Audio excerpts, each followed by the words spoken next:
আমার 580 থেকে এই যে 33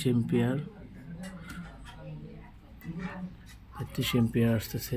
580 লুঞ্জি খুব ভালো আউটপুট দিচ্ছে। 33 বাইরে প্রচন্ড রোদ।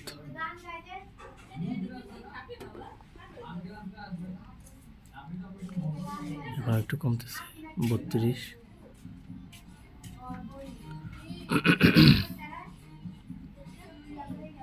আমি হচ্ছে এই যে সানকো এমবিপিটি ব্যবহার করতেছি।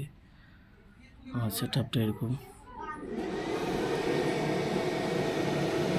30। আমার হচ্ছে সেটআপ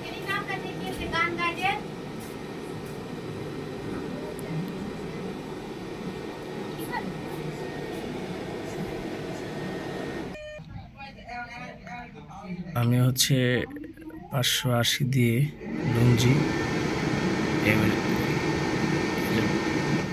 ডিজিডিসি 4টা ব্যাটারি চার্জ করি। আমার 4টা সিলিং ফ্যান চলে সৌরবিদ্যুতে। 2টা সিলিং ফ্যান, একটা স্ট্যান্ড ফ্যান, একটা নেট ফ্যান চলে সৌরবিদ্যুতে। খুব ভালো আউটপুট। সেটআপটা হচ্ছে এরকম।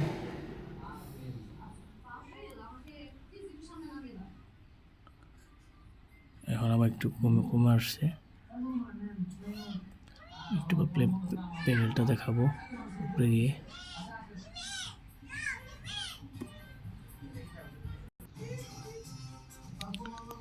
আপনারা একটু এই শুধু সেটআপের ক্ষেত্রে তারগুলো অনেক হেভি দিতে হবে। আমি যে বাংলা কেবল তামা 10 দিয়েছি, তারপর ওই তারগুলা প্রচণ্ড ভালো অনেক গরম হয়ে যাচ্ছে, গরম হয়ে গেছে।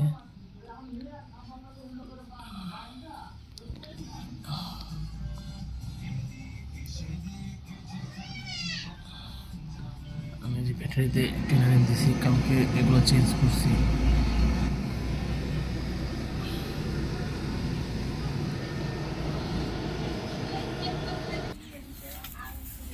আমার বিল্ডিং এর সাইড দিয়ে সিঁড়ি, একতলা বিল্ডিং। আজকে 2 দিন যাবত প্রচণ্ড লোডশেডিং রাত্রের দিকে। এই যে আমার লুঞ্জি 580 খুবই অবিশ্বাস্য আউটপুট দিচ্ছে। আপনার 580 ওয়াট, কিন্তু আমি যদি দেখলিনি সানকোতে 34 এম্পিয়ার দেখাচ্ছে। এটা 12 ভোল্টের সাথে যোগ করলে 801 মতো আসে। আর আজকে প্রচণ্ড রোদ, খুবই রোদ, আজকে অনেক রোদ। আপনার আসলে এগুলো আসলে অনেক কিছুর উপর ডিপেন্ড করে। ভালো আউটপুট পেতে হলে ভালো সোলার প্যানেল লাগে। তারপর আবার কেবলটা অবশ্যই অনেক ভালো দিতে হবে। আমি জাহাজের কেবল দিচ্ছি, যে জাহাজের 6RM, জাহাজের 6RM কেবল দিচ্ছি আমি। ঠিক আছে, কেবল জয়েন দিচ্ছি, খুবই ভালো আউটপুট দিচ্ছে। খুব ভালো মানের একটা কেবল সোলার প্যানেল।